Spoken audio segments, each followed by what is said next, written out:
दोस्तों, बाजार देख सकते हो कि पिछले कई दिनों से जो तेजी बना रहा था उस पे फ्राइडे को ब्रेक लगा और एफआई ने फिर से बिकवाली की।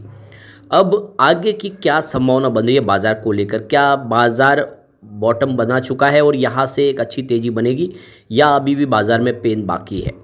मार्केट एक्सपर्ट क्या कह रहे हैं बाजार को लेकर, समझने की कोशिश करेंगे इस वीडियो के माध्यम से। तो अलग अलग ब्रोकरेज हाउस की राय जानने की कोशिश करेंगे। मार्केट एक्सपर्ट इस समय कौन से सेक्टर में तेजी की संभावना देख रहे, उन सारी बातों को जानेंगे इस वीडियो के माध्यम से।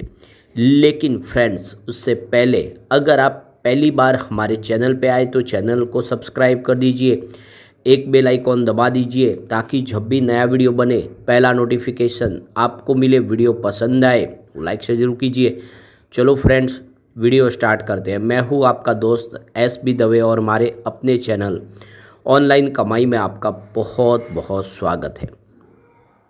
तो सबसे पहले बाजार को लेकर अब देखें तो सेंट्रम ब्रोकिंग के सीईओ जिग्नेश देसाई का मानना है कि आगे कंपनियों की आय बढ़त को देखने को मिलेगी। उनकी राय है कि वित्त वर्ष 2026 की पहली तिमाही से कंपनियों की आय में बढ़त दिखनी शुरू हो जाएगी। उन्होंने मनी कंट्रोल को दिए साक्षात्कार में बताया कि मैं बेहतर आय की उम्मीद कर रहा हूं क्योंकि अधिकांश कंपनियों ने ग्रोथ के लिए धन जुटाया है और आने वाले सालों में कंपनी की आय में इसका असर देखने की उम्मीद है। उनका मानना है कि एफएमसीजी, सीमेंट, कंज्यूमर ड्यूरेबल्स और ऑटो एंसिलरी अच्छे विकल्प हो सकते हैं। यहाँ पे इस समय ग्लोबल जो अनिश्चितता बनी है उसको देखते हुए क्या इंडिया की इकोनॉमी से जुड़े शेयरों पे फोकस करना बेहतर है? तो उनका कहना है कि मौजूदा जियोपॉलिटिकल और ट्रेंड संबंधी अनिश्चितताओं, खासकर अमेरिकी टैरिफ नीति से उपजी अनिश्चितताओं को देखते हुए घरेलू इकोनॉमी पर निर्भर कंपनियों पर फोकस करना ज़्यादा बेहतर रणनीति होगी।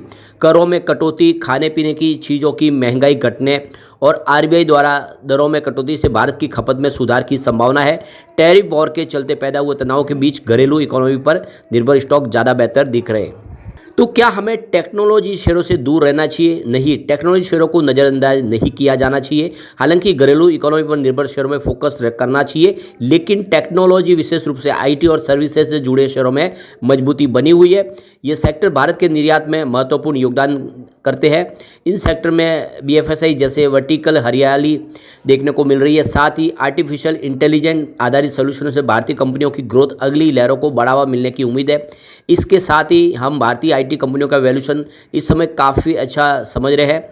इनके भाव पिछले 5 सालों की औसत से काफ़ी नीचे चले गए, इसलिए ग्लोबल ट्रेंड के तनाव के बावजूद भी टेक्नोलॉजी शेयर आकर्षक बने हुए। टियर 1 और टियर 2 में चुनिंदा स्टॉक जैसे कि इन्फोसिस, एल&टी, माइंडट्री, कोफोर्ज आदि काफ़ी अच्छे लग रहे हैं।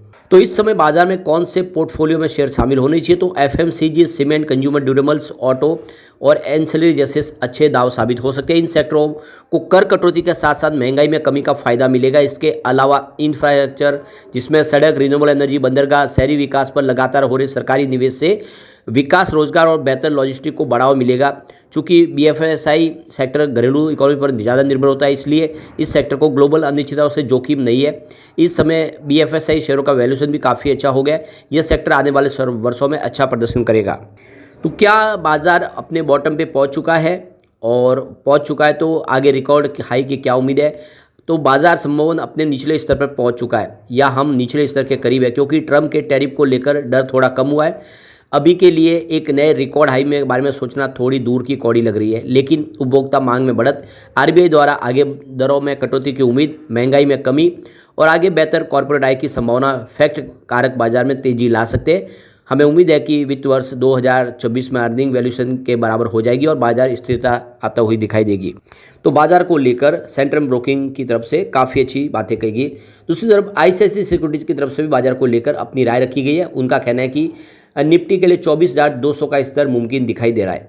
आईसीआईसीआई सिक्योरिटीज़ के धर्मेश शाह को उम्मीद है कि अप्रैल में निफ्टी 24,200 की ओर बढ़ेगा, क्योंकि यह लेवल गिरावट के पिछले चरण 24,850 और 21,965 का 80% रिट्रेसमेंट है। लेकिन धर्मेश शाह का यह भी कहना है कि निफ्टी का 24,200 की ओर बढ़ना एक सीधी रेखा नहीं होगा। अमेरिका की तरफ से टैरिफ ऐलानों के बीच में बाजार में वॉलीटिलिटी बनी रहेगी और आने वाले समय में क्या बाजार में और तेजी आएगी? इसके जवाब में धर्मेश शाह ने कहा कि निफ्टी ने सबसे अहम अप मूव बनाया है। इसके चलते इंडेक्स को 6 महीने की फॉलिंग ट्रेंड लाइन से एक मजबूत ब्रेकआउट देने में मदद मिली है। खास बात यह है कि हालिया अप मूव को रिट्रेसमेंट के तेज मूव का सपोर्ट मिला है, क्योंकि पिछले 19 कारोबारी सत्रों की गिरावट की भरपाई केवल 14 सत्रों ने कर ली है। ये एक अच्छा संकेत है। उम्मीद करता है कि निफ्टी अप्रैल में 24,200 की ओर बढ़ेगा, क्योंकि यह गिरावट के अंतिम चरण 24,857 और 21,965 का 80% रिट्रेसमेंट है। क्या निजी बैंक इस समय काफ़ी अच्छे लग रहे हैं? तो निजी बैंकों के शेयरों ने मौजूदा पुल बैक में लीडरशिप की है। उसने सिर्फ एक सप्ताह में 5 सप्ताह की गिरावट की भरपाई करते हुए तेजी से वापसी की है। इसके आगे और तेजी की और संभावना दिख रही है। इस स्ट्रक्चरल सुधार ने बैंक निफ्टी को 5 महीने की गिरावट के बाद 100 वीक EMI एक्सपीरियंस से देख सकते हो कि एक्सपोनेंशियल मूविंग एवरेज से ऊपर बने डबल बॉटम पैटर्न से बाहर निकलने में मदद की है। ये ट्रेंड रिवर्सल का संकेत देता है। इसे देखकर लगता है कि बैंक निफ्टी 53,500 की ओर चलता हुआ आगे बढ़ता दिखाई देगा। पिछले 6 महीनों में 18% गिरावट के बाद निफ्टी फार्मा इंडेक्स कंसोलिडेट हो रहा है। अमेरिकी टैरिफ ऐलानों को ध्यान में रखते हुए फार्मा सेक्टर में सतर्कता बनाए रखने की जरूरत है, लेकिन तेजी का नजरिया दिखाई दे रहा है। इस सेक्टर में चुनिंदा शेयरों पर दाव लगाने की सलाह दे रहे हैं। तो देख सकते हो कि फार्मा सेगमेंट भी आने वाले समय बेहतर करेगा, जिसमें Piramal pharma, season international, Lawrence lab जैसी कंपनियां अच्छी लग रही है।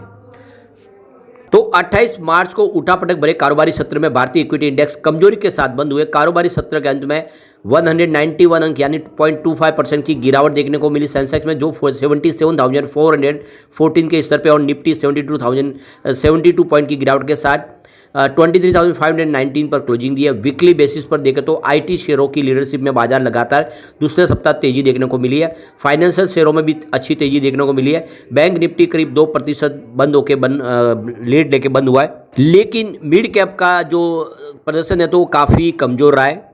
तो बाजार को लेकर LKP सिक्योरिटीज की तरफ से देखें तो रूपक डे का कहना है कि अप्रैल सीरीज के पहले दिन निफ्टी में उतार चढ़ाव रहा है और यह कमजोरी के साथ बंद हुआ है।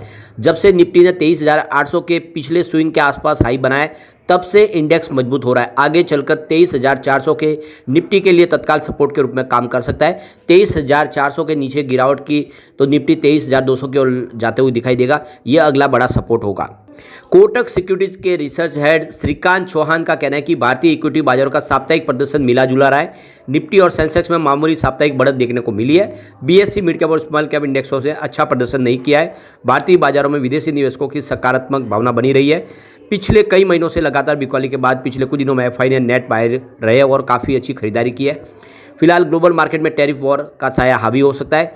अलावा आने वाले RBI की नीति और Q4 के नतीजे आने वाले सप्ताहों में बाजार की चाल तय करने में अहम किरदार निभाएंगे।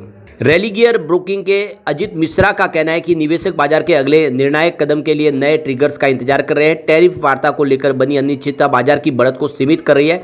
ऐसे में स्टॉक स्पेसिफिक ट्रेडिंग रणनीति सबसे बेहतर नजर आ रही है। इस समय बैंकिंग और फाइनेंशियल शेयर काफ़ी अच्छे लग रहे हैं, जबकि दूसरे चुनिंदा क्वालिटी शेयर पर भी फोकस करना चाहिए। तो यह है बाजार की समय की रणनीति। लेकिन फ्रेंड्स, कोई भी इन्वेस्टमेंट करने से पहले अपने फाइनेंशियल एडवाइजर से एडवाइस ले ले या अपना खुद का रिसर्च करें, क्योंकि मैंने वीडियो आपके एजुकेशनल पर्पज के लिए ही बनाया। वीडियो पसंद आए तो लाइक से जरूर कीजिए और चैनल को सब्सक्राइब कर दीजिए। Thank you friends.